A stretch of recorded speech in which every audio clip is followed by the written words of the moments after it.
Eu queria trazer aqui a reflexão, antes da gente entrar na análise dos roteiros, que eu acho que é a parte prática da nossa aula, que é importante também a gente trabalhar, mas eu queria só puxar essa reflexão sobre a questão dos significados, onde no cinema a gente gera significado, a gente pode jogar com essa questão da semiótica.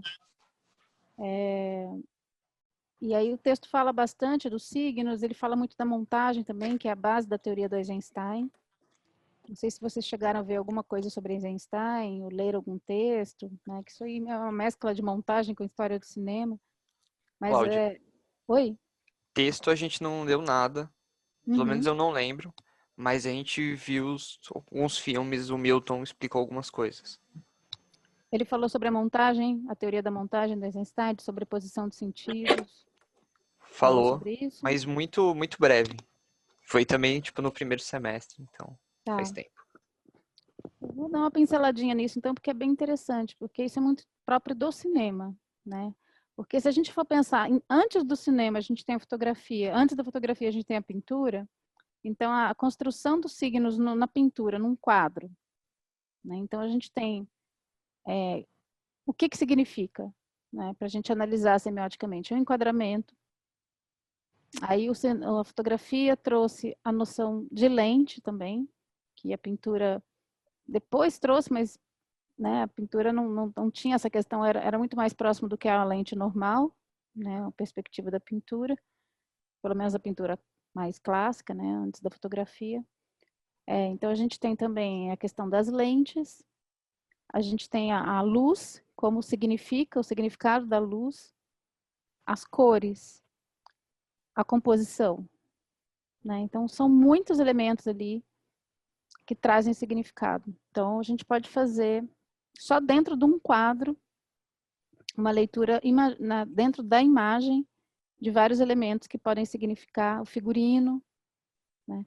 A proximidade entre os personagens do quadro, né? Como é a relação ali de proximidade ou afastamento em relação às figuras, os personagens da cena.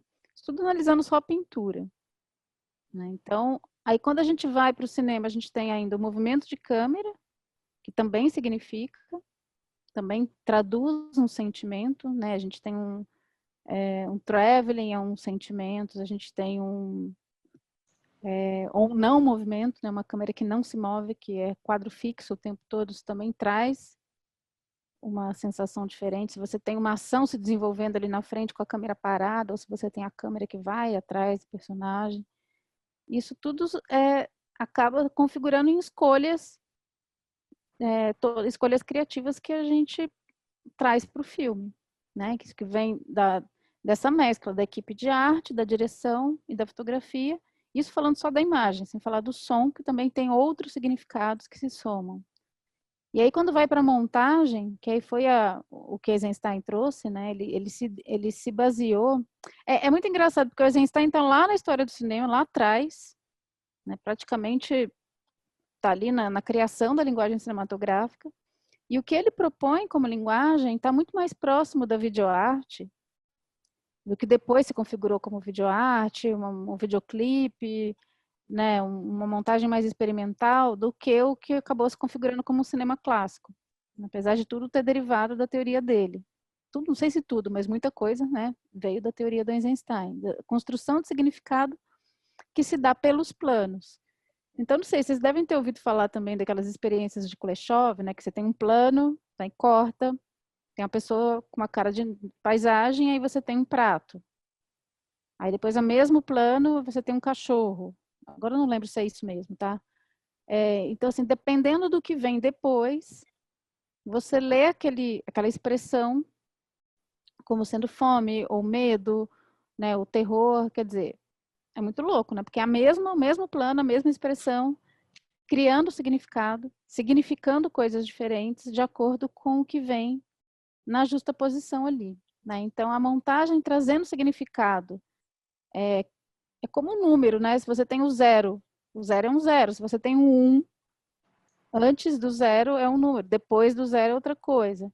Então, tem o valor absoluto ali, o sentido daquele plano, uma interpretação possível daquele plano, e tem um significado que é criado através da justaposição de imagens, né? Aí eu estou falando não de uma justaposição, de uma montagem corte seco simples. O que Eisenstein fez, ele importou alguns elementos que são até da grafia oriental, né? Porque a palavra na grafia oriental ela é praticamente uma redução imagética. Eles constroem significado através de imagens. Então, algumas palavras elas são junções de elementos, de desenhos. Então, sei lá, felicidade, agora não vou lembrar, mas assim, tipo, felicidade, acho que era uma casinha com uma mulher e um foguinho. Alguma coisa assim. E esses três elementos desenhados, não idealizados, como o que era um desenho foi ficando resumido, né? Foi ficando em poucos gráficos que acabou virando a grafia. E aí o Eisenstein se baseou nessa construção da linguagem oriental para a montagem. Ou seja, se eu componho planos com significados, com significados combinados, eu crio outro significado que parte daí. Né? Então, não é mais a casa, é aquele plano com aquele outro plano dá uma terceira coisa, que é o significado, que é a junção. Né? E toda a teoria da montagem dele foi baseada nisso, no significado que vai se criando através da montagem. Então, o filme, para ele, é pura montagem, e não só a montagem em relação aos planos, mas também dentro do próprio plano. Né? Então, agora eu não lembro qual era o filme, se é Alexandre Neves. Ai, gente, agora eu devia ter visto isso antes. Mas, enfim, tem um dos filmes dele, que é uma cena de batalha, que ele desenhou, ele pegou a partitura da trilha, a quantidade de notas ali dividida no compasso, e os planos, né, o desenho do plano, da quantidade de personagens, a composição do plano tem a ver com o que está ali na partitura. Né? Então, quando tem muitas notas ali no compasso, tem muitos personagens no plano, então tem assim, uma relação direta. Então, não era só a questão da montagem entre os planos, mas também a montagem dentro do próprio plano, a composição cênica como parte dessa montagem, gerando significado também. E quanto mais um filme se aproxima desse significado simbólico, né, a gente sente isso. Esses dias eu estou assistindo uma série, aquela que eu postei lá para vocês, a Rated, deixa eu ver o nome dela direitinho, que é a enfermeira do No Estranho no Ninho, a história dessa enfermeira. E é uma série incrível, porque ela trabalha muito, assim, cada plano é uma pintura, é impressionante, assim, a direção de arte, não sei se o Lopreto já viu esse filme, essa série, mas assim, a direção de arte é uma coisa escandalosa, os enquadramentos, a composição de cores. Claro, eu estou assistindo como espectadora, eu não parei para fazer uma análise semiótica, mas tem muito significado a questão das cores. Né? A personagem vai trocando de figurino, são cores muito fortes, então cada cor tem um significado. Isso quando a cor não pinta mesmo o quadro, assim, não só ali nas cores, mas de repente vem uma luz totalmente azul ou totalmente vermelha, né? Então tem uma cor que domina completamente a imagem. Então é uma opção, né? Uma opção estética, uma opção de direção, de fazer, de compor de uma forma não realista, porque isso não é nada realista, mas imprimindo um significado simbólico muito grande. Então, em alguns... A semiótica, ela sempre vai existir, né? Você pode fazer análise semiótica de qualquer filme mais realista que seja, sempre tem signos ali. Mas tem alguns filmes que são essencialmente construídos em cima de uma construção mais semiótica, né? Isso significando mesmo, assim, isso trazendo mais informações do que o roteiro, do que o personagem, do que a fábula, a história que está sendo contada. Você vai criando outras linhas de significado, como se outra história também fosse sendo contada através das cores, uma outra história fosse sendo contada através o que o Kubrick faz com a trilha sonora, por exemplo. Né? Então, se você pega ali vem agora 2001, não sei se é 2001 que foi, enfim, acho que foi 2001, que tinha uma vez numa aula de som, na ECA eu assisti, isso era uma coisa era um material muito raro. Não sei se eu conseguiria resgatar isso. Mas foi feita uma trilha sonora para aquela cena onde tem o Danúbio Azul. Uma trilha convencional, vamos dizer assim, né? Uma trilha de filme de ação. E depois a opção de colocar uma trilha completamente destoante daquela cena, né? Que já tinha um significado próprio naquela trilha sonora, e aquilo ressignificado naquela cena, junto com aquelas imagens de espaço, quer dizer, foi criada uma outra coisa, um outro significado, que imprimiu um impacto muito maior do que se fosse uma trilha convencional, mesmo que fosse bem executada. Né? Então, esse tipo de construção, esse tipo de opção que a gente tem, quando a gente está compondo um filme, né, que vem, claro, das equipes também, vem propostas que são da fotografia, da direção de arte, mas isso tudo convergendo para um conceito do filme. Né? Então, isso tudo tem que ser parte do conceito, do que, não sei se é uma direção, se é uma decisão compartilhada com a direção, ou se é uma decisão que parte da direção e depois chega até as equipes, né? Mas é isso, a questão da semiótica para a gente poder ler ali outros significados também. Tem esse filme do Kaufman, não sei se vocês chegaram a ver, também falei dele no grupo, que está na Netflix agora, um filme novo. Boa noite, Cláudia. Você, por favor, fala de novo o nome da série que eu perdi aí, por favor. Não entendi direito. Tá, peraí, deixa eu ver aqui, para não falar besteira. Não sei se é Rated. Eu postei lá no grupo, viu, Didio? Hoje. Eu vou reler de novo lá, que eu tô lendo aos pedaços as mensagens. Eu pus bastante coisa. Eu vejo lá, pode deixar. Rachel é o sobrenome da personagem.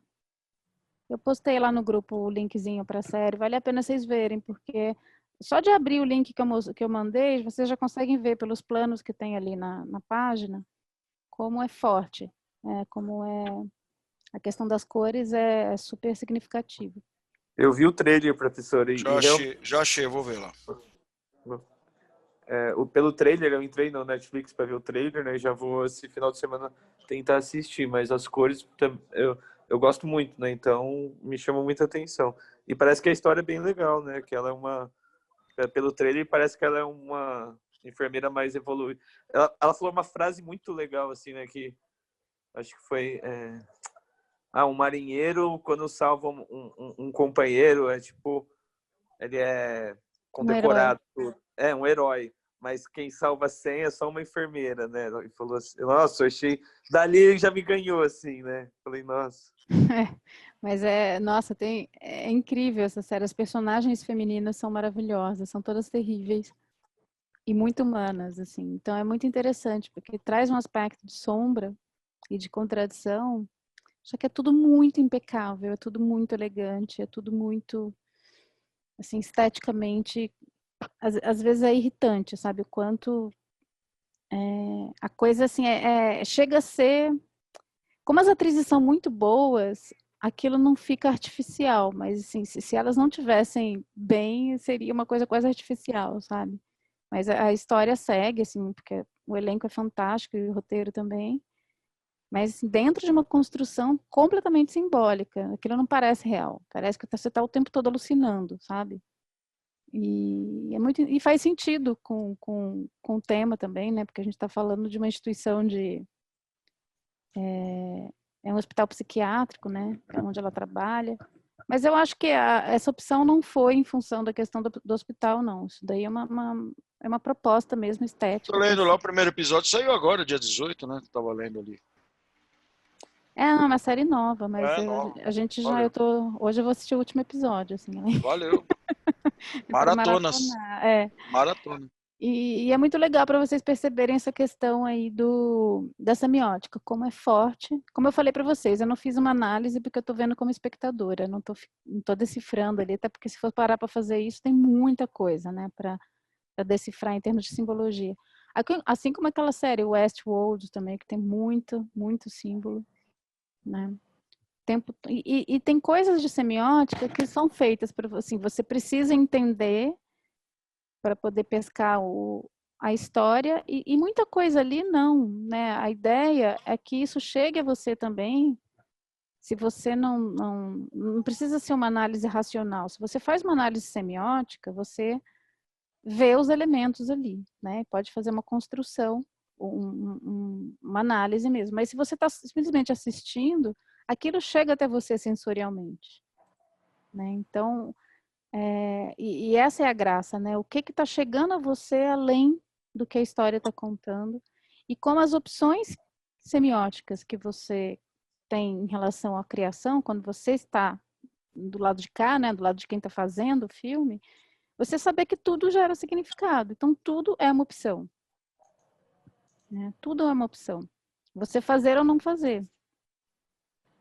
Certo? Então, entender como, nem tanto assim a simbologia em si, né, o que significa essa cor, você pode até ir atrás disso, mas isso, como eu falei, varia muito, né?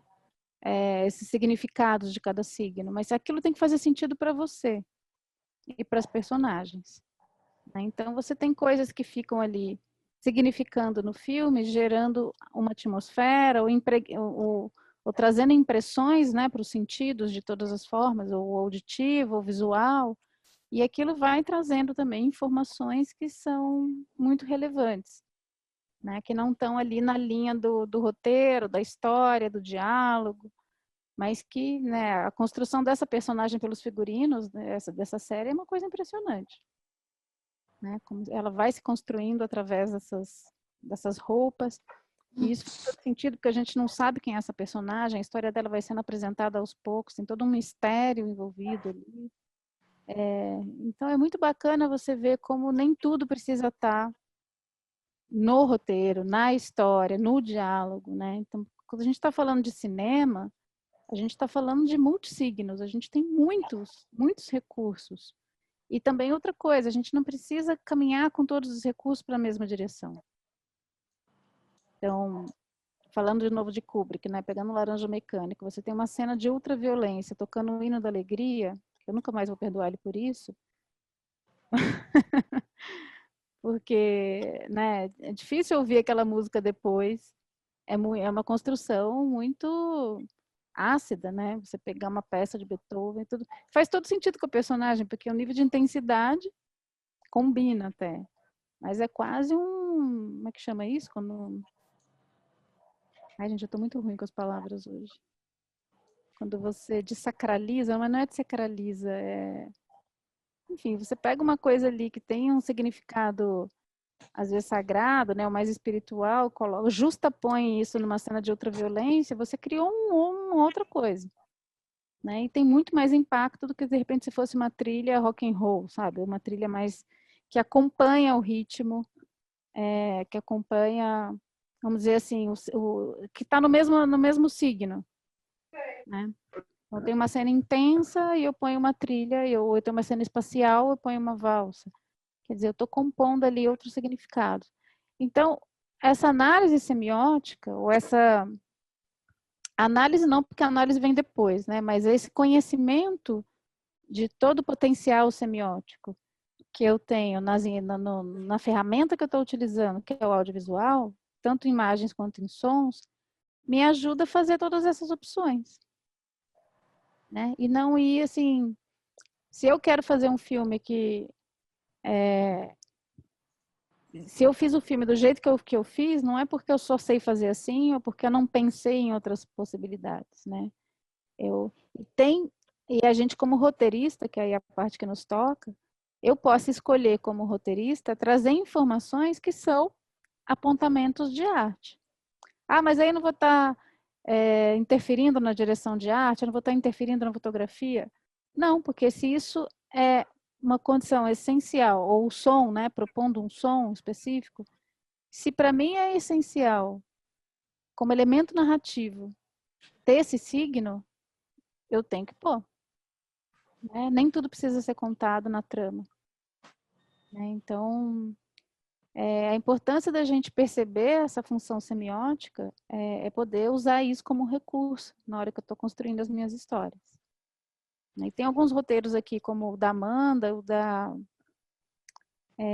A maioria dos roteiros de stop motion trabalham muito com essa questão da semiótica, porque a gente já saiu, de alguma maneira, do realismo, então as imagens já ganham um outro status, né? Então é muito legal para esse tipo de trabalho vocês perceberem como compor isso. E aí tem alguém quer comentar alguma coisa?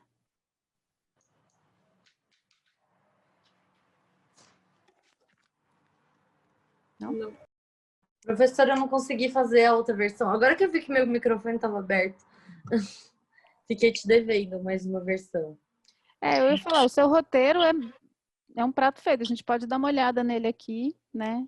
Mas A ele parte do é final pura tá mais semiótica. escrita, assim. O começo é mais semiótico mesmo, aí no final tá mais, tipo, direcionando o ator, né? Que é uma outra cena que eu já tinha feito, que eu acho que dá para encaixar nesse roteiro, porque tem a ver com a sensibilidade, né?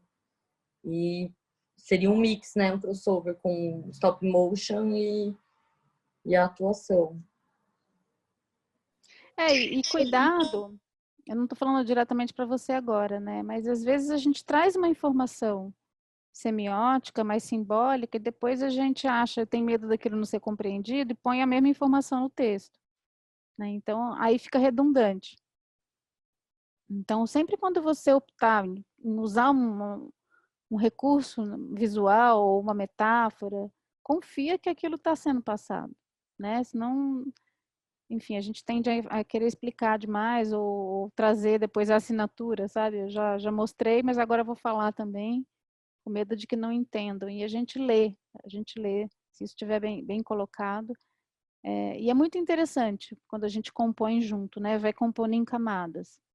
E às vezes camadas que se contradizem, camadas. Eu posso apresentar uma informação de que a personagem está em contradição, ela dizendo alguma coisa, o som dizendo outra, né? A camada de luz dizendo uma outra, terceira, enfim.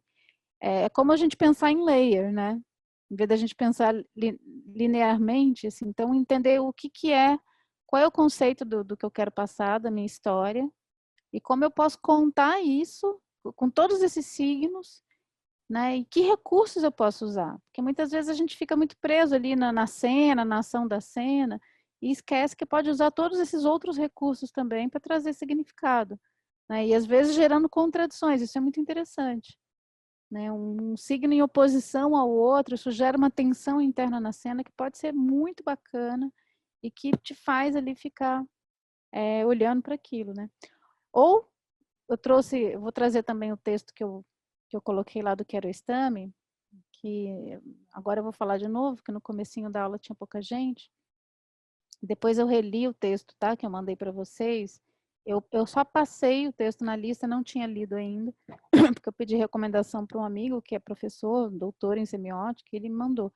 Mas depois eu vi que é um texto já iniciado, assim, né? Ele já traz conceitos de semiótica que, se você não está familiarizado, é difícil de, nesse texto, entender. Então, ele é um texto mais cabeçudo, assim, ele é mais cifrado, tá? Para quem não tem familiaridade com os termos de semiótica. Então, fica aí mais a critério, assim, de consulta, quem quiser dar uma olhada, mas ele não é um texto tão fácil.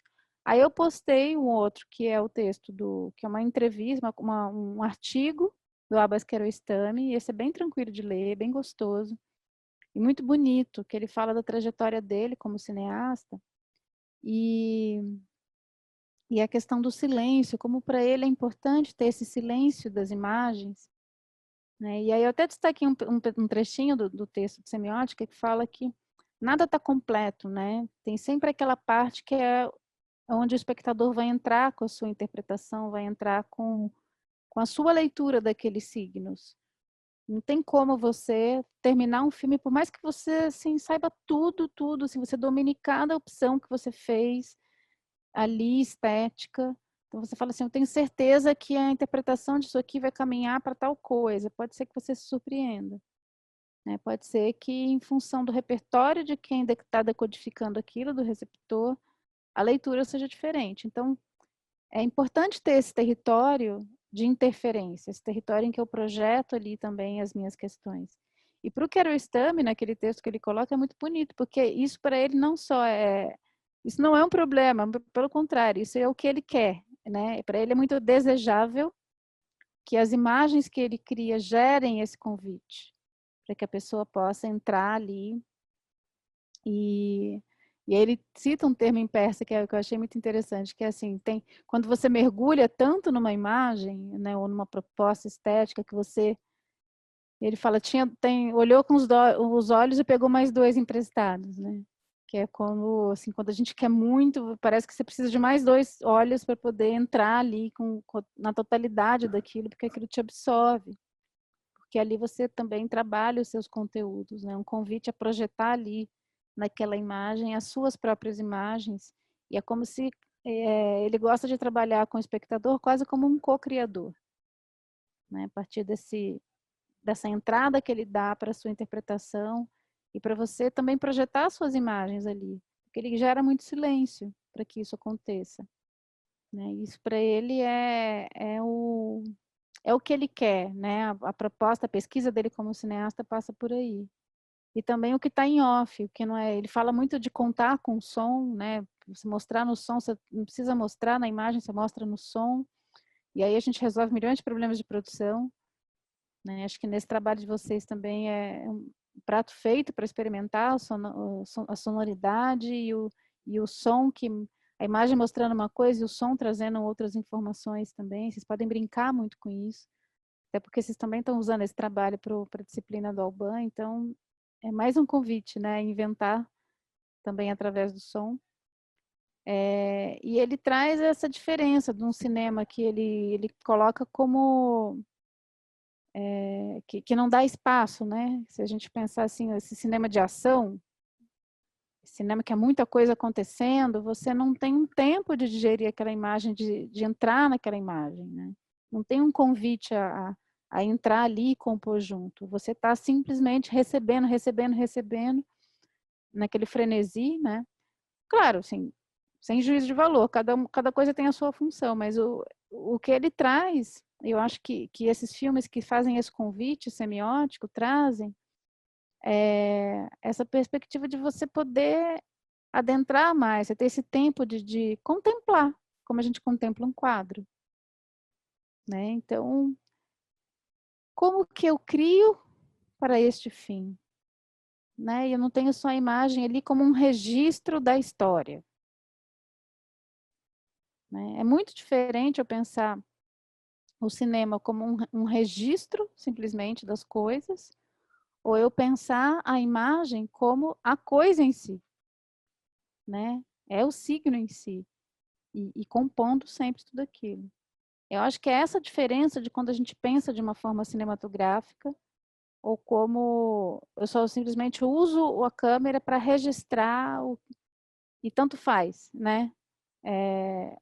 O enquadramento, tanto faz o resto. Então, o que me classifica como um cineasta é eu conseguir fazer esse salto na cabeça, né? Entender que quando eu estou compondo um quadro, eu estou compondo, não estou só enquadrando para poder pegar a ação ali que os atores estão fazendo.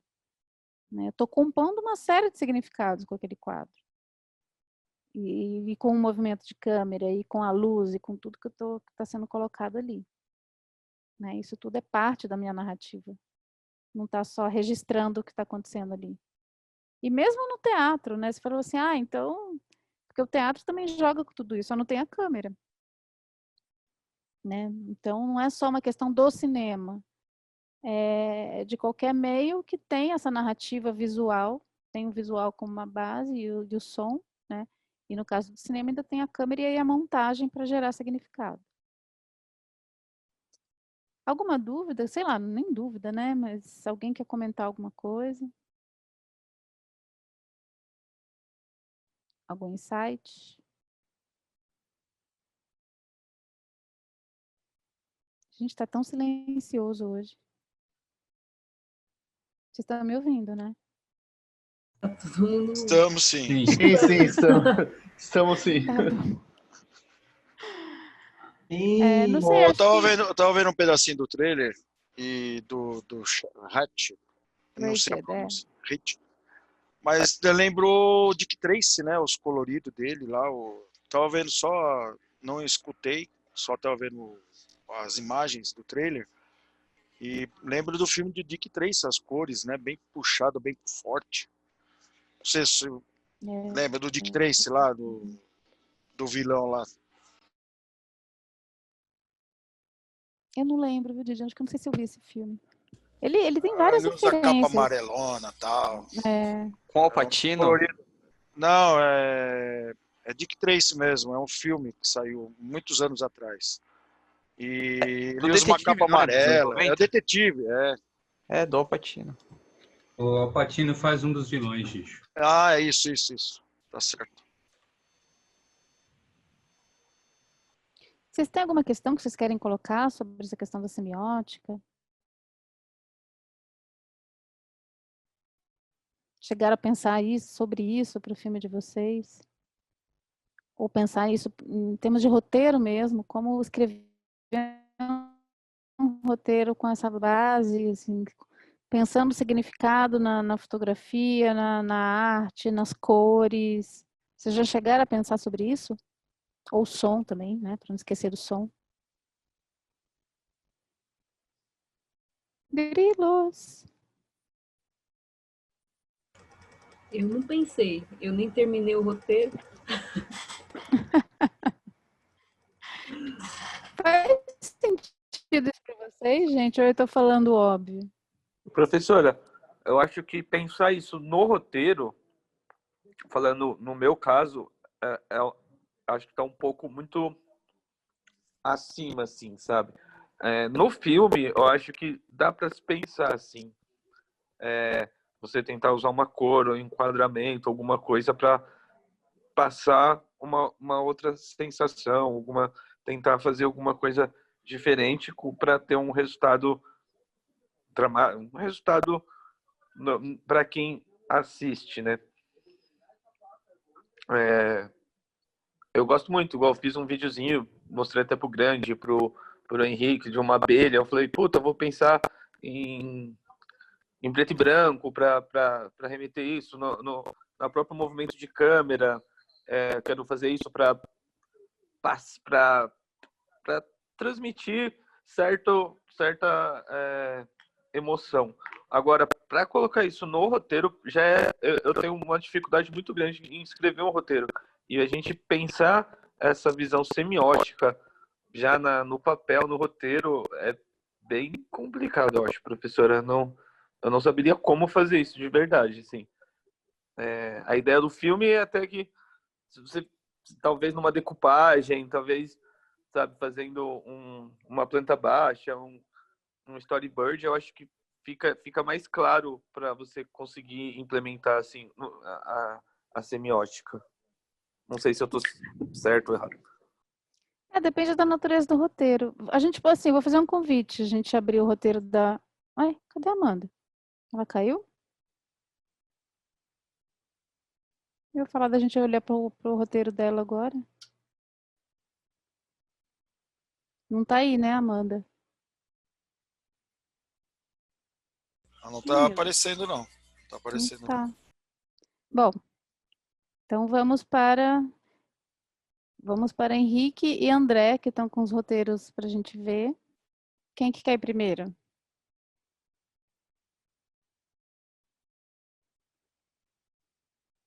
A professora escolhe. Silêncio.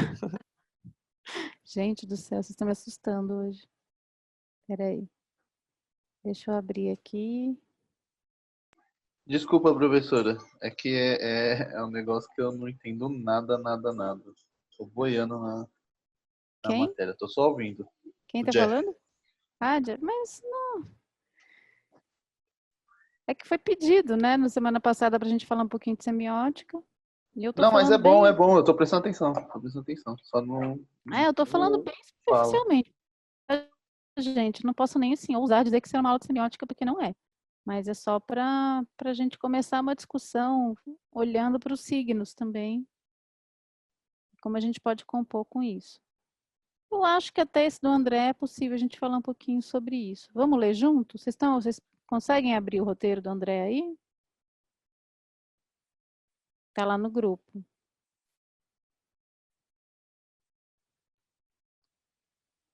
Ou, André, você tem ele aí aberto? Tá no meu computador, professor. Eu vou abrir lá no grupo. Se quiser que leia, eu não sei. Querem que eu vá lendo? Eu posso compartilhar aqui também. Deixa eu ver aqui, mais fácil, né? Para todo mundo. Deixa eu compartilhar. Ele só não tá nos padrões certos, porque eu escrevi no computador, depois passei pro outro e chuteou tudo, aí ficou tudo chuteado. Ó, eu vou lendo aqui então, tá? Tá aqui. Vocês estão vendo aqui? Sim? Sim, Apareceu para vocês? Tá. apareceu. Vamos lá.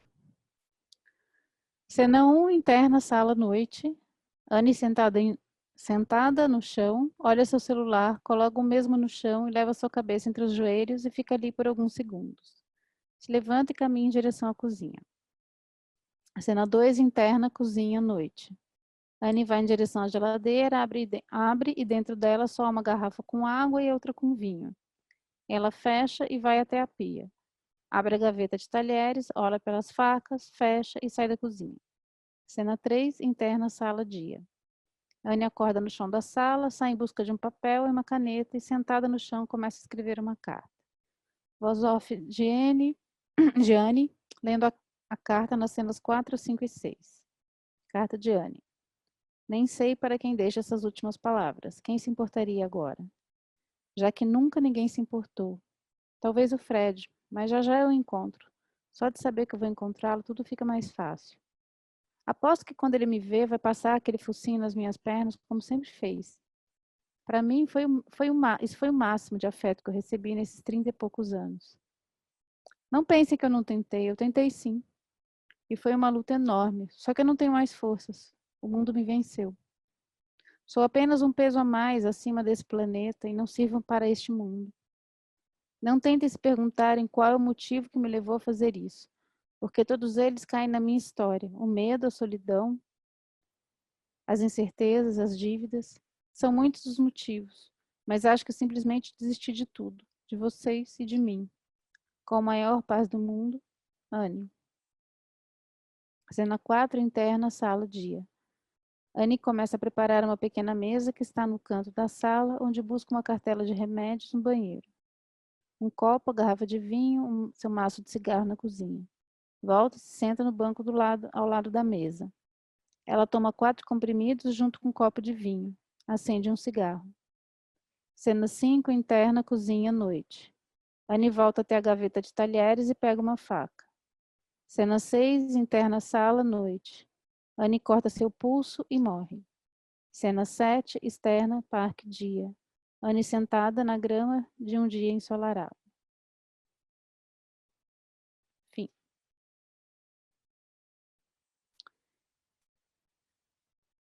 André, fale um pouquinho. Não sei se eu li bem. É mais ou menos, é isso mesmo, professor. Leu sim. É uma pessoa que está sem esperanças, que se sente que não faz parte mais desse mundo, que não há mais soluções para ela, e acho que a solução dela é tirar a própria vida. Ela vai, de fato, se suicida, e depois é isso. E ela morre, e depois a cena final do parque é como se ela estivesse morta em algum lugar, que ela encontrou a paz, que para ela, só tirando a vida dela, que ela ia conseguir resolver todos os seus problemas. Para achar problema, né, que eu não sei o que leva uma pessoa a tirar a própria vida, né? Então, para não ficar naquele clichê de é um coração partido, tudo, eu quis colocar um pouco de cada coisa, assim, não sei, pela carta dela, né? Que ali que eu acho que talvez mostre ou tente mostrar o motivo, né? Que ela levou a isso, né? A razão pela qual. Foi mais ou menos isso. Eu escrevi essas cenas curtas, bem curtinhas mesmo, porque eu acho que stop motion talvez funcionaria. Eu tenho uma dúvida, eu até ia perguntar para a professora, ou talvez para o Kodato, se realmente, né, se o roteiro der para ser feito assim, stop motion, quantas fotos tem que ser por segundo, uma coisa desse tipo, para dar um ritmo, né, para não ficar que é uma coisa bem curta, né? Eu acho que vai ser um curtinha, sei lá, de 2 minutos, no máximo 3, não sei. Por isso que eu queria saber quantas fotos precisa ter para... Enfim, eu tenho essa dúvida também. Mas é mais ou Cara, menos isso. você trouxe uma questão técnica, eu vou falar da questão técnica primeiro, para depois a gente ir para o roteiro, tá? Porque essa questão técnica que você trouxe é legal, porque isso vale para todos os filmes. Isso não tem uma regra, né? Porque a ideia não é fazer uma animação que seja praticamente como se fosse um filme em movimento, né? E se vocês reverem o Vinil Verde, vale a pena vocês olharem a montagem. Porque, às vezes, assim, tem 3 fotos só, né? Não é nem assim, a gente pensa, são 24 fotos para dar 1 segundo, né? Então, uma animação poderia ser um pouco menos. Eu vou fazer 10 fotos por segundo. Você pode testar e ver o que dá o efeito perto do que você quer, mas não precisa, a questão da ilusão do movimento a gente não precisa reproduzir, né? A gente tem que trazer um ritmo para essas imagens. E esse movimento pode ser feito com zoom na própria imagem também, né? Numa foto que tem um movimento de câmera ali, ou um efeito de montagem. O Vinil Verde é genial a montagem, acho que vale a pena vocês reverem, né, olhando para isso, né? Como a construção ali do movimento, do ritmo, através da montagem. E não necessariamente precisa ter muitas imagens para isso, né? Mas muito mais como você monta e como você planeja essa montagem também. Então, e tem que testar, né? Fazer um teste, pegar assim, vamos testar essa cena. Fotografa, vai para o computador, monta. Acho que é interessante fazer alguns testes antes de sair fotografando tudo, né, para poder entender, dentro do ritmo que você propõe ali no filme, quantas fotos vão ser necessárias. Acho que é muito mais uma experimentação do que uma resposta técnica, entendeu? E vale a pena olhar também para alguns exemplos e ver. Porque também se você põe os planos exatamente na mesma duração, fica uma coisa assim, meio picadinha, assim, sabe? Aí é Eu sempre o pensei em mesmo. alternar mesmo, professora. Desculpa, eu te cortei, desculpa, professora. Oi, não, pode falar. Você pensou o quê? Eu pensei em alternar a exposição da foto. Por exemplo, ter fotos que fiquem, sei lá, meio segundo, e tem fotos que fiquem 3 segundos, assim, um exemplo. Tipo, por exemplo, naquela cena do remédio, que ela toma o remédio com vinho e ela fica esperando dar algum efeito, então ela vai fumar, acender um cigarro. Então, vou pensar na decupagem também, né? Para ver as fotos, ela, sei lá, um exemplo assim, um plano detalhe delas, do cigarro sendo aceso, sei lá, assim, tipo do isqueiro mesmo. Um exemplo, assim, né? Não sei se vai ser essa decupagem. E deixar mais espaçado essas fotos para dar um ar de tipo de desespero, de ela realmente estar esperando alguma coisa acontecer e nada acontece, até que ela vai atrás da faca, assim. Então, até ela ir buscar a faca pode ser um pouco mais rápido, e depois, até ela se decidir cortar os pulsos, ficar um pouco mais alongado. Isso. Então, pensando nesse sentido para dar até porque é um roteiro que já está muito escancarado, assim, né? Muito rápido as coisas acontecendo, não sei, muito... Peraí, a gente vai passar por roteiro, tá? Estou falando só agora da questão técnica que você colocou, que eu acho que vale para todo mundo.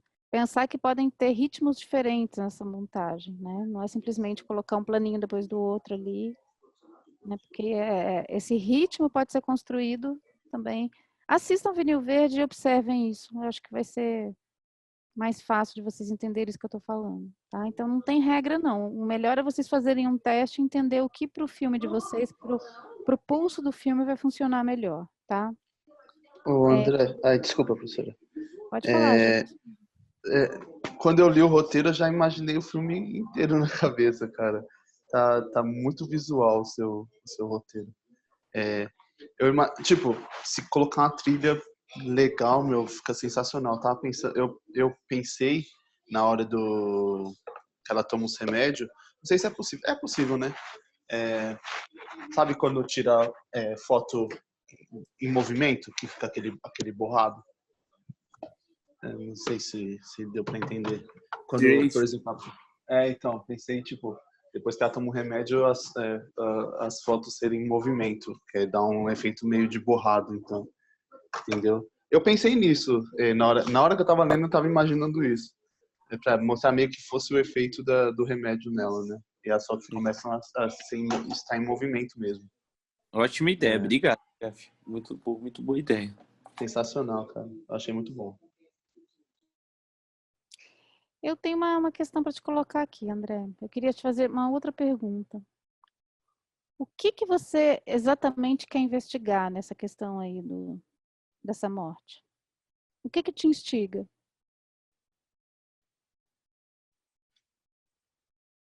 Difícil, professor. O que instiga é ela achar que a morte é a solução. Ela parou de lutar, não quer mais, né, desistiu, entregou os pontos. Falou, não dá mais, não vou conseguir, então minha única solução é essa. Tanto que, por exemplo, da geladeira, ter só uma água é para, tipo, talvez seja uma simbiótica, mostrando que ela não está mais nem aí, ela não se preocupa nem em comprar um alimento, ela não se preocupa em nada. Ela já desistiu, ela está entregue, ela não, Uhum. ela simplesmente só pensa que isso é a solução, é a morte. Não existe mais outra solução, não tem mais como ela lutar, ela não quer mais lutar, tanto que na carta ela fala que vai em paz, que ela desistiu, que ela é um peso para o mundo. Ela não se sente parte mais do mundo. Uhum. Mas o que te inquieta é alguém que não consegue ver uma saída. Que só Que tem só essa saída. tem essa saída, exatamente. Uhum. E o que isso gera em você? Qual é o sentimento?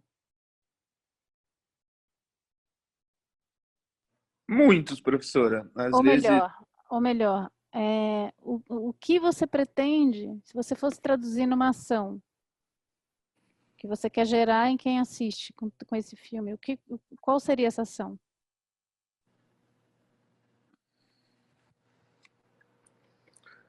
professora, talvez há pessoas que vão assistir e achar que ela tá certa. E existem pessoas que vai achar, pô, essa mulher, desculpa, tem que lutar mais, ela tem que ter mais amor próprio, ela não pode exigir assim, então é difícil, né, generalizar, falar assim, o que eu... É muito difícil a pergunta, professora, deixa eu pensar mais. De bate pronto, assim, as suas perguntas, professora, são muito difíceis, tá? Só para te falar. Deixa eu te falar por que eu estou te perguntando. Porque eu sinto falta no teu roteiro, ele está bem construidinho, assim, né? Tá bem estruturado. Mas eu sinto falta de justamente ter um movimento interno. Porque, assim, desde o começo, tudo caminha para isso, entendeu? Então, assim, a geladeira não tem nada, ela fala isso, as ações dela levam para isso, e no final ela vai lá e faz. Então, você fala assim, aí a minha questão como não é o fato de se matar ou não se matar, mas assim, a construção. Que expectativa você constrói? O que você quer provocar? Você quer provocar uma sensação de, não, ela não vai fazer isso, não é possível. É uma indignação frente a uma total apatia ou uma total desistência, né? Ou é uma surpresa em relação a essa ação, você não sabe muito bem o que ela está fazendo ali, porque que ela está... se bem que, assim, vamos supor que não tivesse esse texto, né, essa carta, e no final você se surpreende sobre o que ela está fazendo, né? Você não sabe o que essa mulher está fazendo, e de repente, não, ela estava preparando um suicídio. Né? Mas o que eu sinto falta, assim, desde o começo eu já sei que isso vai acontecer e eu fico assistindo isso acontecer. Então é quase como se não tivesse nenhuma novidade no roteiro, percebe? Percebo. Como algo autônomo. Se fosse uma cena de um filme, é uma coisa. Mas isso é uma história com início, meio e fim. Então, assim, por isso que eu faço a pergunta, a que vem isso? O que você quer com isso? É simplesmente testemunhar isso? Ou gerar um incômodo por esse destino inexorável, né? Porque dependendo do que você me responde, aí o seu desejo com o teu roteiro é o que vai me trazer determinadas sugestões para você. Senão eu não quero trazer nenhuma sugestão que vá contra o que você precisa passar aqui, como criador. Então, é um cuidado para não atropelar o cerne do teu trabalho. Qual foi o pulso inicial de fazer um roteiro sobre isso? Até para a gente pensar essa questão dos signos mesmo, porque pensando como semiótica, aqui tá todos os signos estão apontando para a mesma direção, não tem contradição. Né? Então, assim, a geladeira está vazia, ela já está preparando aquilo, ela está falando isso na carta. Então, o que a gente está vendo ali ela fazer, ela também já falou. Você percebe? Tem uma redundância de signos. E aí a minha pergunta é, seria mais interessante contrapor isso? Né? Seria mais interessante, de repente, essa fala dela trazer uma outra coisa? E não o que a gente já está vendo? Não uma justificativa para essa ação? Ou não, eu quero que a fala seja mesmo a carta de despedido, seja esse atestado de incapacidade de viver. Como isso pode ser mais provocativo? Então, assim, nem sei para quem deixa suas últimas palavras, quem se importaria, talvez o Fred, ela fala do cachorro. Né? Não pense que eu tentei, o mundo me venceu. Quer dizer, tem um discurso derrotista mesmo. Sim. Né? E desde o começo do roteiro, já, igual a professora falou, já fala isso, né? Já mostra ela entregue, assim. Então, assim, quando a professora fala em contrapor, tudo, é claro que isso sempre é necessário, ou nem, não sei se sempre, né? Mas é necessário. Só que esse curta quer mostrar exatamente isso, professora. A desistência da vida humana, assim, a desistência da vida. Ela simplesmente não aguenta mais. Ela falou, não quero mais e vou me matar. É mais ou menos isso. Uhum. Então, isso é o que é. Mas a minha questão é, o que você quer provocar em mim com esse filme? Que vou assistir. Talvez não julgar tanto quem tire a própria vida, porque há pessoas que julgam, nossa, mas assim, pessoas mais antigas, assim, por exemplo, minha mãe, você fala, mas isso não é coisa de Deus. Quem tira a própria vida vai para o inferno. Que isso, Deus deu a vida, então você não pode tirar a sua própria vida, que não sei o que, não sei o que lá, não sei o que lá, não sei o que lá. Mas para ela é a solução. Então quem sou eu para falar que ela não pode tirar a própria vida dela? Se ela quer tirar a própria vida dela, ela tire. Entendeu? Mais ou menos isso. É assim. Não justificar isso, mas dar a voz para ela, sabe?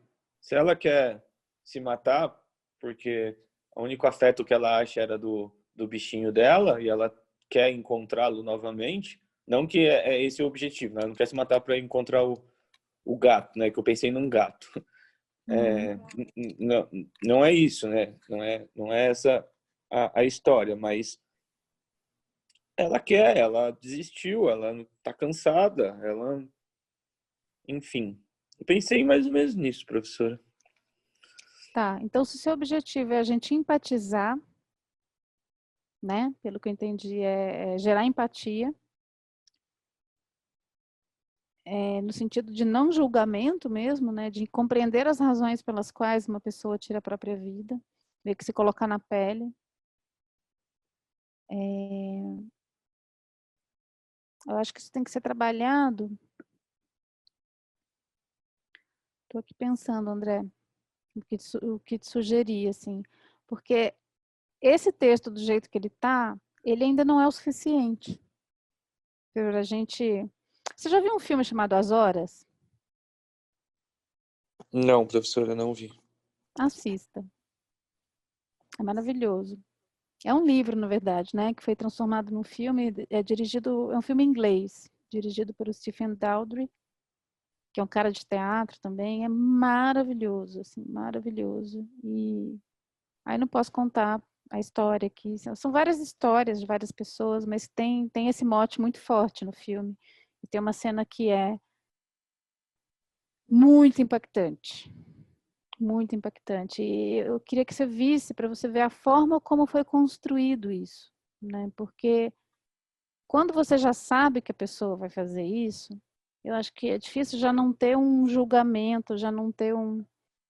Mas se você começa a acompanhar um discurso que você não sabe muito bem onde vai dar, e de repente ele desemboca nisso, depois que você já está ali com a personagem, é diferente. Então, eu acho que o que me gera um... Assim, a palavra não é incômodo, mas assim, me dá uma sensação de que ele não chegou onde tinha que chegar ainda, o roteiro. Né? E agora, por isso que eu te perguntei qual é o seu objetivo. Se o seu objetivo é gerar essa empatia com quem chega a cometer esse ato, tá muito pouco para poder me gerar essa empatia. Eu fico simplesmente acompanhando, me passa muito mais uma impotência do que uma apatia. Uma impotência frente a alguém que eu estou vendo que está com um discurso derrotista, né? Tipo, não vê mais saída. Então, assim, o roteiro como ele está, ele me gera muito mais uma sensação de impotência do que de empatia. Não me dá uma sensação de que, nossa, realmente, essa pessoa não é assim, cara. Puta, não pude fazer nada. Né? Então, acho que o que você pode trabalhar, talvez, aí seja... Deixa eu pensar aqui. Professora, eu queria fazer uma colocação. Pode falar, Mário. André, e se você assim colocasse como uma pessoa, e eu falo isso de experiência própria, tudo, que ela, por ser uma pessoa que ela já vinha antes, por ela ser uma pessoa com transtorno mental, ela já vinha se submetendo a um tratamento, mas que, devido ao momento que ela interrompeu, deixou de dar sequência no tratamento psicossocial que vinha fazendo, isso fez com que ela pegasse, e aí então, mais ainda com a morte do animalzinho de estimação dela, viesse a ser abalada, mais ainda psicologicamente, e devido a esse trauma, não vendo outra forma senão tirando a própria vida como uma forma de encontrar o animal, porque para ela a perca do animal, ao qual ela era muito apegada antes, foi praticamente levou parte da vida dela e fez ela ter em mente de que ela não conseguiria avançar na vida sem aquilo que ela tanto era apegada antes. Mas que ela, a partir do momento que se tivesse voltando, dando sequência a um tratamento psicossocial, ela, assim, seria orientada tudo e teria esse amparo psicológico ao ponto de superar esse momento. Só que, para isso, ela teria de retornar ao tratamento. Ela teria de buscar, através do tratamento, superar esse momento difícil.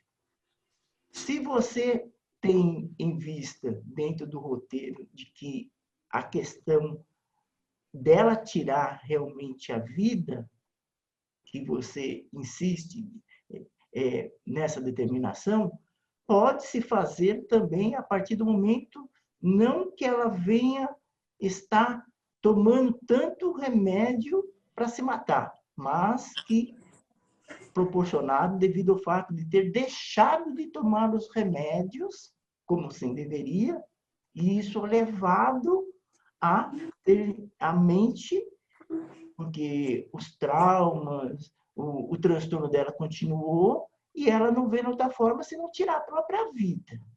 Será que deu para estar dando uma lição, uma coisa? Se alguém em algum momento quiser, inclusive, ter alguma conversa sobre isso, eu estaria de conta própria, porque eu já fui uma pessoa ao qual um dia já vivenciei um momento assim e já passei, inclusive, pela tentativa de suicídio. Sei como que é a questão, aonde de que muitas vezes não encontrado uma outra forma de superar aquele momento, se vê como que a tirada da vida sendo o único resultado. Só que, na ocasião, o que me levou a isso foi porque ainda não tinha-se tratamento aqui na minha cidade, aqui de Santo André, certo? Psicossocial. Então, era internação, era só medicação, tarja preta, e isso não era suficiente. Mas, nos dias de hoje, a coisa se mudou. Só que é todo um desafio da família também de estar acompanhando, incentivando esse ser para ver se ele está acompanhando o tratamento. Porque senão sabe-se muito bem de que ele pode, mais de uma vez, levar essa tentativa de suicídio. Ou muitas vezes até a fazê-lo. Mas por isso faz parte do familiar de estar de perto. Tanto é que eu fazendo um tratamento no centro de atenção psicossocial, que eu já tive, as pessoas que lá começam a se tratar e que já acabam de vir de tentativas de suicídio, é preciso os profissionais ficarem atentos a ela o tempo todo, porque dentro de uma própria unidade mesmo, ela pode, a qualquer momento, querer se matar ali. Então, é preciso uma atenção redobrada. Mário, deixa eu só pegar a palavra um pouquinho aqui, porque eu estou preocupada com o horário. Obrigada pela tua colaboração. Eu só espero, André, que alguma das minhas colocações deu para ter uma noção do que eu quis transmitir com isso. Não, legal, Mário. Obrigado. Obrigada, Mário. Desculpa ter se estendido e se prolongado. Não. Questão. Não, você tem lugar de fala, né? Eu acho importante você trazer só essa sua visão. Que ele pode trabalhar também devido a ela ter interrompido um tratamento que vinha tendo antes. Né? Eu acho que essa é uma das razões, com certeza, mas eu acho que são várias as razões, né, que levam, assim, e nem sempre é uma questão de um distúrbio, né, às vezes é simplesmente uma falta de perspectiva que leva também a esse tipo de ação, né. Eu entendo, eu tenho um amigo que cometeu suicídio pela suspensão de remédio, ele é uma pessoa que acho que não se jogaria se não fosse por isso, né? Então, eu entendo isso que você coloca, porque realmente é uma causa muito séria mesmo. Às vezes a pessoa não chega até de discriminação, preconceito. Você pode colocar até que às vezes a pessoa era uma negra, por exemplo, que ela vem sequentemente passando por discriminação quanto à cor, e aí isso a tem levado, sabe? Tem alguns recursos que dá para buscar nessa parte. Eu acho que para não ficar, eu não sei se eu estou levando muito para as minhas preferências, tá, André? Mas eu acho que talvez fique mais forte, do ponto de vista da dramaturgia, que ela assim, se a personagem seja menos... É claro, a gente se sente uma vítima o tempo todo, né? Mas que seja menos uma vítima do mundo e mais assim... Eu vou trazer isso. Colocar mais ênfase nessa falta de perspectiva. Né? Porque qual é a grande questão? A gente está o tempo todo sendo colocado frente, né? E agora essa coisa do empreendedorismo de palco traz isso com uma força maior ainda, que é essa ilusão, né, de que se você tem um lugar que você tem que chegar, senão dá certo na vida, né? O agora vai, e toda essa coisa que vem com uma pressão muito grande, inclusive a própria felicidade, né? Você tem que ser feliz, você tem que ter um propósito, quer dizer, tudo vira um tem que, né? Até as questões que são essenciais mesmo do ser humano viram tipo um checklist que você tem que cumprir, porque agora quem não tem propósito também parece que você não, né? Nossa, não passei na fila do propósito, nossa, é como se não tivesse um MBA, né? enfim, são esses pré-requisitos que você tem que ter para triunfar na vida. Quando, na verdade, a questão é essa vida louca que a gente tem, né? Que cada um tem que se virar. Essa questão muito do individualismo. E essa ilusão que a gente tem de estar separado, que se você for lá individualmente, você vai conquistar o seu, e se você não conquistou, você é um grande fracasso. Né? Então, acho que muito desse sentimento de fracasso que leva a esse tipo de atitude, que das expectativas frustradas também, do que vendem pra gente, como é felicidade, e você não conquista isso. Não sei, estou trazendo um pouco da minha visão de mundo, né? Mas você tem, eu acho interessante colocar como um aspecto também social, sabe? Não é só ali aquela dor individual. Isso é um problema coletivo. Isso é uma pandemia, muito antes dessa pandemia. A questão da depressão, a questão do... Né? Porque o que leva... Esse é a conclusão de um ato, mas tem muita gente na porta disso. Né? E isso é colocado como sendo um problema individual, e não é um problema individual, é um problema coletivo, um problema do momento que a gente está vivendo agora. Lembrando que muitas vezes esse problema interno na própria família acontece, sabe? Sim. Dá licença. Então, eu acho importante colocar isso em questão. Eu entendo a sua necessidade da gente olhar com empatia, né? E não com julgamento, assim, nossa, a pessoa não deu conta. E esse filme, As Horas, eu recomendo mesmo que você assista, até antes de reescrever o roteiro. Porque pode ser que te traga muitos insights aí sobre construção de personagem. É Milho Verde o nome do filme, professor? As Horas. Esse é outro? As Horas. O Vinil Verde foi aquele filme que eu trouxe de referência para stop motion, que é a história da menina que a mãe vai ficando sem braço, né? Que é o filme de referência para esse exercício de stop motion. Eu pedi para vocês reverem. Eu posto de novo lá no grupo, tá? O link. Mas para vocês observarem do ponto de vista da produção, da montagem, a execução do stop motion, para vocês verem como foi feito. E esse filme, As Horas, é um filme que eu estou recomendando para o André, porque traz esse tema de um jeito muito interessante. Não é uma personagem só, não. E tem uma cena muito impactante ali. Só que é um longa, né? Então você tem tempo de acompanhar a personagem. O desafio do seu roteiro é que ele é um roteiro não só de um curta, mas um curta muito curto. Né? Você está pegando só esse momento. Então a questão é assim, como criar uma empatia? Como você cria uma personagem com uma certa complexidade num tempo tão curto? E o que me gera seja muito mais um desespero de falar, não, ela não vai fazer isso, ela não vai. O que me chama a atenção aqui do texto é esse final, né? Com o maior paz do mundo. Aqui eu acho que tem um ponto interessante, que é isso, a pessoa se sentir em paz porque finalmente tomou essa decisão, né? Tem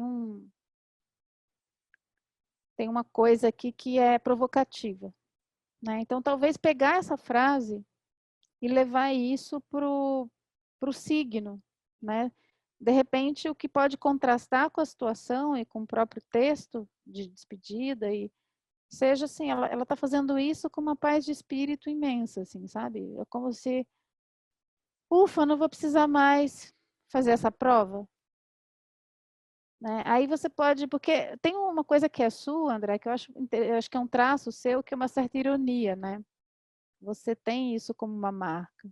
E um senso de humor até. Então, assim, é como se a gente já nascesse obrigado a prestar um vestibular, sabe? Que de repente você fala assim, nossa, eu não quero fazer essa prova, eu não quero mais ter que me submeter a isso. E sabe quando a pessoa fala, nossa, gente, não preciso. Não preciso e... Por quê? Porque eu vou estar fora e vou sair fora. Né? Então, tem uma paz de quem decide que... E aí, eu estou sugerindo, tá? Eu não sei se você quer isso, tá, André? Mas eu estou me baseando nessa frase com que você termina a carta, para pegar uma coisa que você colocou aqui já como um signo, tá? Para não trazer só uma da minha cabeça, mas reforçar isso. Porque aí você cria um signo que gera um estranhamento. Eu acho interessante ter um estranhamento, alguma coisa ali, para para gerar um movimento interno na cena, para quando a coisa acontecer, você fala assim, nossa, então era isso mesmo, não é possível. Eu achei que essa pessoa estava tendo um dia bom, sabe? E você pode não estar entendendo o que a pessoa está fazendo, ela está ali construindo aquele ritual, você fala, mas o que ela está fazendo? Né? Pode parecer um dia assim, de muito prazer, e a pessoa acende um incenso, sei lá, e de repente ela está fazendo isso para... E aí traz essa ironia, nossa, o melhor momento da minha vida é quando eu saio dela, porque está tão insuportável. E aí o que ela pode trazer nesse texto, menos do que um discurso vitimista, é assim, eu queria muito ter feito parte disso, mas eu acho que eu não vou poder mais, eu queria muito... E trazendo, de repente, né, todos esses ícones de sucesso que fazem com que as pessoas que não atinjam isso se sintam excluídas da espécie humana. Eu não vou poder fazer parte do clube, porque eu não preenchi esse quesito, e esse quesito, e esse quesito. Aí, é claro, isso traz uma perspectiva muito mais crítica,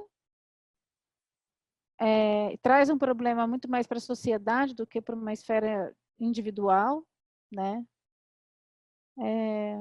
Mas assim, eu acho que combina com você, né? E com as coisas que você... Porque as críticas que você coloca, geralmente, nos seus roteiros, sempre tem a ver com alguma rigidez. Eu lembro daquele outro também, do telefone, né? Você é um observador da rigidez humana e que leva... E aqui não deixa de ser também uma rigidez, porque é uma pessoa que só vê essa saída. Ela realmente fixou aí, né? E, uhul! Agora resolvi meu problema. Tô fora. Professora, Tá. Desculpa. não, desculpa. Esse estranhamento que a professora fala tudo, e se antes de eu fazer da cena do suicídio, eu colocar uma coisa que ela vai fazer como a despedida da vida dela, uma coisa super banal, assim, por exemplo, ela vai assar um bolo. Uhum. Aí você vê, puta, mas ela tá deprimida, tá tudo isso, a gente assistindo o filme, sem saber o roteiro, né? Ela lá, uma hora eu coloco uma cena que ela acorda na sala, no chão, tipo, ela, foda-se, eu não vou mais dormir na cama, não tô nem aí. Então eu faço ela, por exemplo, veio isso uma ideia agora, bem na cabeça agora, ela assou um bolo, você fala, puta, mas tudo isso ela vai assar um bolo? Mas, tipo, o bolo é uma metáfora, tipo, é a despedida dela. Fez o bolo, tá bom, fiz o bolo, agora comeu o bolo, tomou remédio e se matou. Tipo, ninguém sabia que ela ia se matar, talvez. Não sei isso. Eu acho que é melhor você deixar essa informação, isso ir chegando aos poucos, para gerar um movimento do que vai acontecer. Né? Porque senão você já entendeu na primeira cena e você fica assistindo aquilo acontecer. Deixa de ter alguma coisa para acontecer. Né? Porque a partir do momento que ela disse que você já viu que é o que vai acontecer, é como se o filme já fosse uma grande cena só. Dá para entender? E se eu colocar, então, uma coisa assim, antes do suicídio, uma coisa totalmente aleatória isso. Eu dei o exemplo do bolo, sei lá, mas uma coisa assim que, para dar esse contraponto, a professora acha que funcionaria? Eu acho. E mexer nesse texto também dessa carta. Eu acho que esse texto está muito genérico, entendeu? Então, assim, olha, se você põe assim, Você a pode até solidão, colocar as incertezas, as dívidas, são muitos os motivos. Isso não é assim, que solidão? Qual é a dela? Que incerteza? Entendeu? Que dívida? Porque quando você coloca muito aberto assim, fica tudo muito assim, parece que ela não tinha motivo, entendeu? Solidão, incerteza, vai para todo lado. Eu fiquei com Então, medo de ter um motivo meio clichê, professora, por isso que eu coloquei para todo lado assim, sabe? não tenho medo do clichê, não. Eu acho que cinema, nós estamos no cinema. Tudo é válido. não é nem por isso, mas é porque Mas, eu não André, sei se você precisa, eu não sei se você precisa nesse texto que ela explique por quê. Porque eu acho que a armadilha é você, nessa carta, querer que ela explique por quê. Não precisa explicar por quê. Eu acho que talvez ela escreveria até outras coisas aí.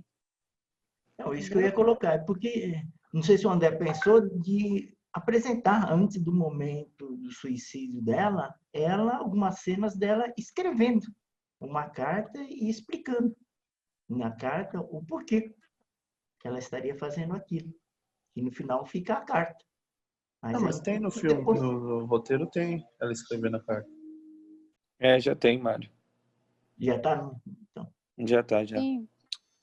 O André, Não, desculpa, novamente. Não, imagina. Fala aí, Jeff, já te cortei 2 vezes. Vai lá. Não, que é isso. Não. Então,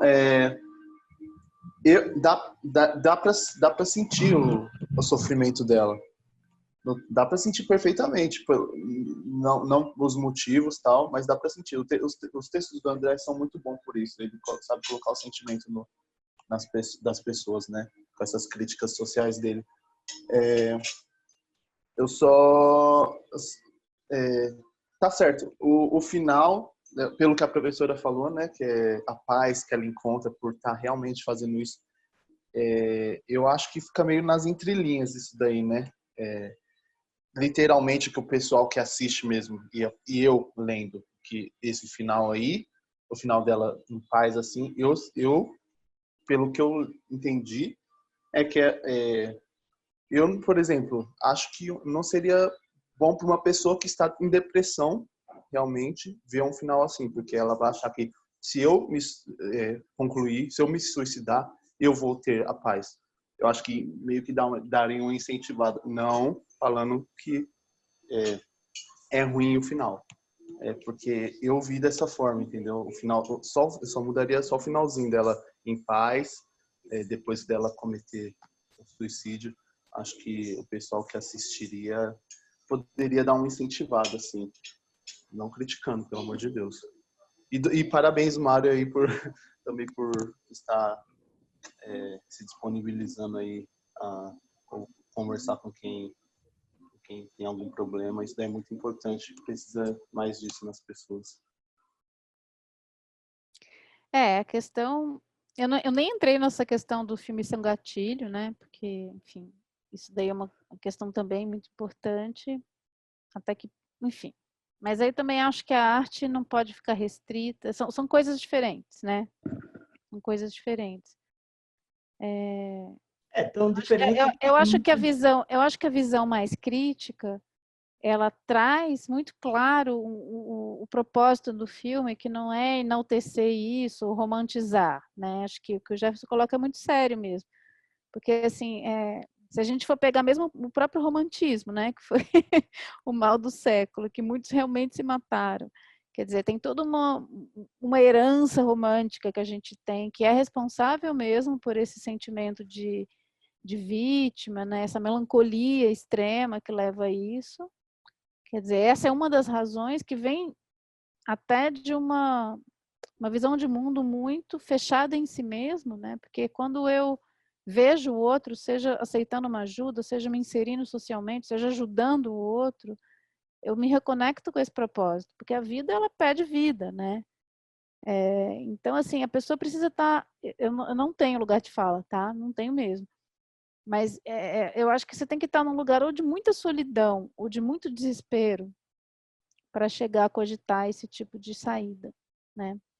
Então, assim, olhar para isso com empatia, de forma alguma, essa dificuldade pode ser confundido com romantizar este lugar, né? Você ser empático não quer dizer que você fala assim, nossa, é foda mesmo, né, a vida, porque aí vira um gatilho mesmo, aí vira e eu acho que não é a ideia do André, né? Pelo que eu conheço do André, a questão dele é muito mais essa Não, crítica... não, de forma alguma. Eu não disse que a ideia do André seja essa. Não, eu sei que você não falou, não.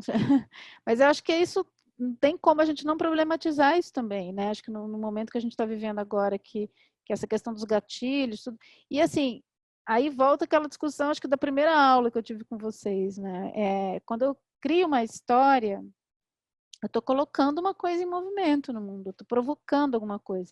Por isso que a minha primeira pergunta para o André é assim, o que você quer provocar em mim com isso? Né? Para eu poder entender o porquê dessa história, o que ele quer dizer através dessa história. Né? Se é entender os motivos pelos quais as pessoas fazem coisas como essa, atos extremos, Isso também é colocado, tem que ser colocado na perspectiva de uma crítica social, porque isso é um problema social. Uma sociedade que normatiza isso como saída é muito doente mesmo, né? A gente deveria falar assim, mas como assim, né? O impulso da vida é o contrário. E aqui eu não estou falando isso como julgamento, não. Estou dizendo como é importante a gente entender. E por isso que eu pedi para o André assistir As Horas, e eu recomendo esse filme para qualquer um, porque do ponto de vista do roteiro é fantástico, assim, muito, muito, muito interessante. E é muito melancólico, um filme muito melancólico, né? Então traz também essa melancolia, traz essa solidão, e é muito impactante quando essa cena vem. E eu acho que quando a gente fala desse assunto, é importante gerar um impacto para que a gente não olhe para isso com olhos de né? Porque não é normal. A gente não pode achar normal uma sociedade em que isso acontece com a frequência que acontece, porque todo mundo sabe que os números são altíssimos, né? É que isso não é divulgado. Lembrando também, Então, né, Cláudia, que o momento de isolamento social, isso está muito presente, sim, certo? O André pode até pensar, quem sabe, né, André? Assim, associar algum momento do roteiro, alguma coisa, do que tenha coisa, essa questão de isolamento social que tem proporcionado nas pessoas, certo? Isso talvez se encaixe um pouquinho dentro da questão que a professora está colocando, sabe? então, e mesmo no momento anterior, sabe, Mário? Eu acho que esses textos todos que vêm falando do contemporâneo, né? Não sei se vocês leram já Sociedade do Cansaço, tem um cansaço, tem uma depressão, tem uma apatia que vem sendo construída, mesmo para as pessoas que têm alegria de viver, ou que têm entusiasmo, ou que têm propósito, tem um lugar aí que você fala assim, nossa, cara, que é esse cansaço do individualismo, esse cansaço da briga individual. Tanto que assim, a gente descansa quando a gente descansa dessa demanda, de ter que dar certo, de ter que fazer sucesso, sempre tem. Simplesmente ser e viver não é o suficiente, sabe? Parece que você tem que ter o tempo todo provando que você merece estar vivo, porque você realizou isso, realizou aquilo, e tendo... É muita pressão. É muita pressão ter que ser alguém na vida. Você já nasceu, você já é alguém na vida. Como que não é possível dar valor para a vida logo que ela existe, né? Então, assim, eu acho que se você colocar isso num lugar que você faz muito bem, e se eu estou te recomendando isso, André, porque eu sei que esse lugar é teu, tá? Eu não tô, mas veja aí o que você quer fazer. Se você coloca isso numa perspectiva mais crítica, até patética, que você gosta muito desse lugar, né? E trazendo essa questão social, e a recomendação é você refazer essa carta dela, colocando muito mais eu queria fazer parte desse clube do sucesso, né? E colocar os ícones mesmo, por isso que, em vez de colocar genericamente, né, as dívidas, falei assim, nossa, eu queria muito poder honrar todos os meus boletos, né? Eu queria muito... Sabe aquele poema que se eu pudesse viver novamente, eu teria escalado mais montanhas, chupado mais picolé, e tem várias propagandas. Eu ficava super emocionada quando eu ouvia esse poema, vou até procurar. Do Jorge Luiz Borges? Não sei se é do Borges, eu não sei, mas ele foi usado... Assim que ele fala, e aí quando ele escreveu, ele estava com 80 e poucos anos. Eu acho que é esse. Ele ter subido mais montanhas, andado sem guarda-chuva, me apaixonado mais. Acho que é esse. Que é bonito, né? Mas foi usado tanto a exaustão, nessa coisa assim de ter que consumir a vida, sabe? Como se a vida fosse uma prateleira que você não consumiu o suficiente. E aí parece que tem uma coisa que de agora também, né? Eu preciso viver, eu preciso... É como se tem um checklist das coisas que você precisa fazer para poder comprovar que você está vivendo muito bem a sua vida, senão não está valendo a pena.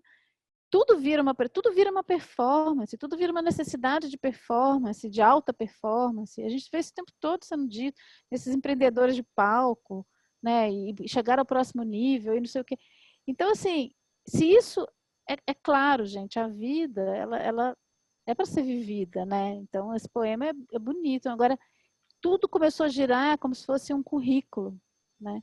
Eu acho que, eu não sei se eu estou trazendo uma questão muito pessoal aqui, tem outras razões, claro, mas eu quero trazer para o André essa possibilidade dele trazer essa fala dela para um lugar mais da crítica social. Só que ela não vai fazer uma crítica social, o filme fazer uma crítica social, né? E o que ela traz é um fracasso, uma visão de um fracasso, que quando fala assim, dívida, solidão, assim, se você falar, eu estou me matando por causa da solidão, não, eu não consegui, sabe? Porque a pessoa se sente assim, eu não consegui fazer amigos, eu não consegui, como se fosse um problema pessoal sempre, e não um problema social, né? Que a coisa não tá para isso.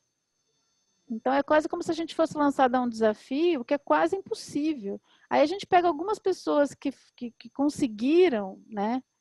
E viram ícone do sucesso. E aí você tem que continuar correndo atrás da cenoura. E isso é o terror, né?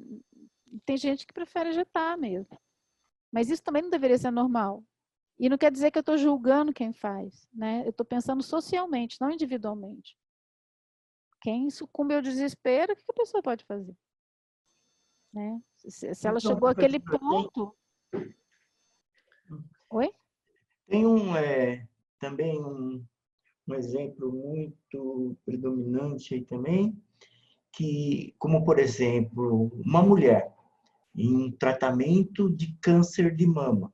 Aí ela vai ter que se submeter a um procedimento de quimioterapia, que com isso muitas acabam pegando e tendo seus lindos cabelos que tanto adoravam assim caídos. Se essa pessoa, na maior parte das vezes, não é submetida a um tratamento psicológico, praticamente a vida dela se foi, né? Então, é tudo um amparo de um procedimento para preparar aquela pessoa quanto ela, mesmo sem aquilo que ela perdeu um dia, ela pode sim estar continuando vivendo sem se deixar abalado pelo lado da depressão, tudo. E eu até conheço algumas que passaram a ser militante em pró, certo? Dessas que, infelizmente, elas tiveram queda do cabelo depois. Passaram a dizer como que uma mulher pode muito bem com uma turbante, com um lenço na cabeça, ela continuando, vivenciando, mostrando aquele lado dela, aquela beleza dela, tudo. E que o cabelo não é tudo, não seria tudo. Mas é preciso um preparo, um lado psicológico, se preparar essas pessoas, né? O Mário trouxe uma coisa muito legal aí, André. Eu acho melhor você pegar o detalhe, pegar um ponto específico, né? Que de repente é o cabelo, né? E construir esse discurso em cima de um ponto do que trazer uma lista de coisas. Porque se você pega, isso como exercício de dramaturgia é muito interessante, você pegar um motivo aparentemente absurdo e começar a ficar falando sobre isso só, entendeu? Porque é assim, né? Tem uma... A pessoa não precisa ter uma autoconsciência também tão grande, sabe? De repente você fala assim, eu não suportei quando caiu o último fio de cabelo. E aí fica em cima só dessa questão do cabelo e ali você vê todo o resto. Dá para entender? Meu Ali Deus, você vê... Ou o cachorro, pode pegar o cachorro que você trouxe aqui. Né? De repente, a morte do cachorro que disparou todo o resto, então ela só fala do cachorro. Ela só fala do cachorro, ela só fala do cachorro. Eu acho que e isso é mais impactante. É um recurso dramático, né? Mas é mais impactante que você fale, o discurso dela fica muito mais em cima do que foi a gota d'água. E aí você, pela repetição, pela intensidade daquilo, você fala, nossa, não foi só isso. Então, aí volta o que eu estava falando do Carol Stammer, né? Você dá margem para quem está ouvindo também imaginar, mas não é possível que a pessoa está fazendo isso só por causa de um cachorro. Deve ter alguma coisa a mais. Você é convidado a entender um pouco mais do que está acontecendo ali. Se ela te explica tudo, ela te dá margem, inclusive, para você falar assim, não, mas eu acho que isso não foi o suficiente. Agora, se o que ela está falando ali é aparentemente absurdo, ou pouco, ou muito rígido, ela te convida, te instiga a ficar indo atrás. Né? E você pode ter essa carta girando em torno de uma coisa muito pontual, e ela fazendo esse bolo de desaniversário, não sei, né? Porque ali vai ser um desaniversário. E aí você percebe que você tem ícones mais estranhos se contrapondo e o filme fica mais interessante, entendeu? Eu tive várias ideias enquanto a professora estava falando aqui. Eu anotei 2 folhas de sulfite inteiras, escrevi bastante coisa. Uns garranchos que se eu mostrar. Queridos, eu vou precisar terminar. Desculpa, André, você ainda vai falar. Não, acho que cortou. Pode finalizar. Não, a professora ajudou muito. André? Oi, tá escutando agora? Tô ouvindo. Ah, não, que deu uma falhada da professora. Eu vou escrever tudo novamente com outras ideias, aí eu mando de novo, pra gente não se estender também, né? Tem o da Amanda. Mas obrigado pelas ajudas, a professora já me clareou muito. É muito bom falar com você sobre o roteiro. Ô, André, desculpa. Mas diga, mano. Ah, cara, tem um Gente, gênero inteiro de... Vai encerrar mesmo. Travou aqui. Ixi, deu uma falhada. Henrique, é você que estava falando? Ah, sim, não, só que, tipo assim, tem um gênero inteiro de terror japonês dos anos 2000, 98 a 2000, que é só isso, mano. Tipo, ansiedade com a vida moderna e tal, e a molecada tá, tipo, se matando pra caralho. Tem um filme chamado Suicide Club, mas, tipo, Ground tem isso, o Ringu japonês tem isso também. Que é, tipo, sobre isso, sobre, tipo, a ansiedade da quantidade de trabalho e de várias coisas que fazem a molecada se matar pra caralho. Acho que seria legal você dar uma vista. São filmes bem bons. Não, depois você me manda os nomes que vai me ajudar sim. Obrigado, mano. Muito legal. Então, gente, infelizmente, hoje eu vou ter que terminar no horário, quer dizer, já passou do horário, né? Porque eu tenho uma outra reunião agora que eu não posso faltar, então não vou me estender muito aqui. Me preocupa um pouco esse espaçamento que a gente tem das aulas e a quantidade de roteiros que a gente ainda não conseguiu conversar. Então, no próximo encontro, eu não vou falar sobre nenhum assunto, tá? A não ser discussão de roteiro, para a gente poder realmente pegar a maior... Porque eu fico no impasse aqui, se a gente alonga a conversa, e você vê, quando a gente dá um tempo maior, a gente consegue chegar em coisas muito interessantes. Né? E eu acho que o objetivo, quando a gente fala de um roteiro, a gente está falando de todos. Porque o objetivo é a gente aprender com o que o outro está fazendo. Eu não sei se vocês sentem isso, mas assim, quando a gente começa a dar a volta para melhorar um roteiro, todo mundo aprende, né? Então, por isso que eu não me preocupo muito e vou dando asa até a gente conseguir chegar em alguma coisa satisfatória, né? Que realmente faça aquele projeto avançar. Então, eu prefiro ficar com 1 ou 2 roteiros do que pegar um monte e fazer um comentário superficial e a gente sente, tá bom, lemos todos e a pessoa sai sem saber o que fazer, né? Então, no próximo encontro eu não vou trazer nenhum conteúdo além da discussão de roteiros. Quem já tiver um roteiro mais firmado, se puder já começar a fazer esses testes, porque a gente já está entrando basicamente em outubro, né? E a gente precisa ter esses filmes aí para o final do ano. Não vamos deixar para a última hora, não, tá bom? Então, quem não mandou ainda, mande. A Henrique e a Amanda já vão ficar agendados para o próximo de novo. Amanda, a gente ia discutir o seu, você sumiu, aí a gente pegou do André. Então, e quem não mandou ainda, mande, tá bom? Eu vou precisar sair meio correndo. Eu terminei agora, e aí eu vou convocar os meus dragões para fazer minhas críticas, e eu mando, sei lá, no final de semana, durante a semana no grupo, aí você dá uma olhada e dá um feedback, ver se Acho que tudo cabe em stop motion, né? Mas aí você vai dar uma ideia melhor a respeito. Tá bom. Eu também Depois já eu tinha posto lá no começado. grupo, eu dou uma olhada no cronograma, tá, gente? E aí eu vejo se a gente vai ser o suficiente o encontro ou se a gente vai ter que dar uma acelerada pelo grupo mesmo, tá? Eu também já tinha começado, Cláudia, mas eu dei um intervalo aí, mas estou retornando, tá bom?